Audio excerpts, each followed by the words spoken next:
Hello दोस्तों, आपका स्वागत है आपके चैनल लर्न टू टर्न में। दोस्तों, हम इस वीडियो में काफ़ी ज़्यादा इम्पोर्टेंट टॉपिक के बारे में बात करने वाले हैं। लेकिन दोस्तों, ये जो टॉपिक है ये किसी कार ड्राइवर के लिए नहीं है या फिर ये कोई कार टिप नहीं है। दोस्तों, पहली बार हम अपने चैनल पर एक आधा बाइकर के लिए फ़ायदेमंद साबित हो सकती है इस चीज़ के बारे में बात करने वाले हैं। दोस्तों, वैसे तो मैं बाइक ज़्यादा चलाता नहीं हूँ, कभी कभार चला लेता हूँ। मुझे ज़्यादातर कार चलाना पसंद है, कार मुझे ज़्यादा पसंद आती है। लेकिन दोस्तों, हमारे इंडिया में ऐसे कई सारे लोग हैं जिन्हें बाइक से ज़्यादा प्यार है और जिन्हें बाइक चलाना काफ़ी ज़्यादा पसंद होता है। कई लोग तो लंबी लंबी राइड पर भी जाते हैं। तो दोस्तों, ऐसे वक्त जो है उनके लिए ये टिप काफ़ी ज़्यादा फायदेमंद साबित हो सकती है। दोस्तों, टिप सुनने के बाद मुझे ज़रूर नीचे कमेंट सेक्शन में बता देना कि ये टिप आपके लिए कैसी रही। आपको इस टिप से मदद होने वाली है या फिर नहीं होने वाली है। दोस्तों, हमारे इंडिया के कुछ ही रास्ते छोड़े जाए तो बाकी सब रास्तों की दशा तो आपको पता ही होगी।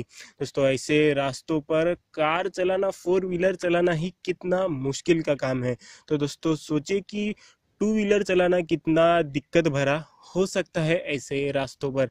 दोस्तों, गड्ढों की वजह से एक्सीडेंट होने की संख्या तो काफ़ी ज़्यादा है फोर व्हीलर में, और दोस्तों टू व्हीलर में तो गिनती ही नहीं है।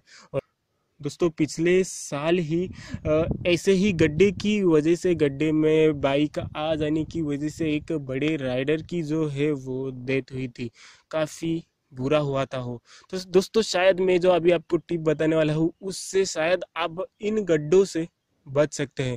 दोस्तों, मैंने काफ़ी सारे बाइकर को देखा है कि जब वो किसी कार को फॉलो कर रहे होते हैं या फिर किसी कार के पीछे चल रहे होते हैं, तो वो हमेशा जो हम एक अपनी जो लेन बना लेते हैं, इमेजिनरी लेन, वो हमेशा उस कार के बीच में रखते हैं और उस कार को फॉलो करते हुए, बीच में फॉलो करते हुए चलते हैं पीछे से। लेकिन दोस्तों, ये ध्यान में रखिए, मुझसे पूछे कि कभी भी कोई भी कार ड्राइवर जो है वो अपनी कार गड्ढे में नहीं पटकाता।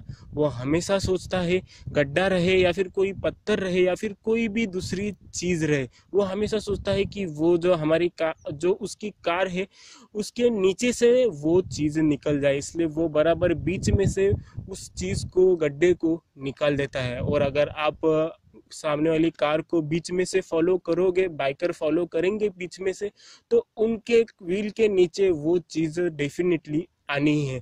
और ऐसे वक्त अपनी बाइक को हैंडल करना मुश्किल हो जाता है। इसलिए दोस्तों, हमें हमेशा जो है वो कार की लेफ्ट साइड को फॉलो करना है, लेफ्ट साइड को हमें, लेफ्ट साइड पर उसके फोकस करना है। क्योंकि इससे क्या होगा कि जो हमारे सामने जो कार ड्राइवर रहेगा वो गड्ढे बचाते हुए चलेगा या फिर रोड पर गिरी हुई कोई भी चीज़ बचाते हुए चलेगा, तो उसे देखकर आप सेफली राइड कर सकते हो। क्योंकि लेफ्ट साइड में जो उसके लेन में जो व्हील्स रहेंगे, वो सोचेगा कि ये व्हील्स गड्ढे में नहीं पटकने चाहिए, किसी भी चीज़ के ऊपर से ये व्हील जो है वो जाने नहीं चाहिए। तो ऐसे वक्त आपकी भी बाइक सेफली रोड पर चल सकती है और आप उन गड्ढों से बच सकते हो। तो दोस्तों, आशा करता हूँ कि आपको मेरे इस वीडियो से जो है वो मदद हो गई होगी। अगर आपको मेरा ये वीडियो पसंद है तो प्लीज़ लाइक ज़रूर कीजिए। अगर आपका कोई बाइकर फ्रेंड है जिसे बाइक चलाना बहुत पसंद है और जो लंबी लंबी राइड्स पर जाता है, उनके साथ ये वीडियो ज़रूर शेयर कीजिए। शायद से उन्हें ये पता नहीं होगा और इसकी वजह से उन्हें काफ़ी ज़्यादा मदद होगी। तो दोस्तों, अगर आपने मेरे पुराने वीडियोस नहीं देखे तो ऊपर आई बटन में जाकर देख लीजिए और मेरे चैनल को सब्सक्राइब करना ना भूले, क्योंकि मैं इससे ही वीडियोस के साथ आते रहता हूँ। और दोस्तों, हमेशा मैं आपको वही कहूँगा कि हमेशा ड्राइविंग करते वक्त ट्रैफिक रूल जो है वो फॉलो कीजिए, क्योंकि वो हमारे ही सेफ्टी के लिए होता है। हमेशा ड्राइविंग करते वक्त अलर्ट रहिए और अपने मोबाइल से दूर रहिए।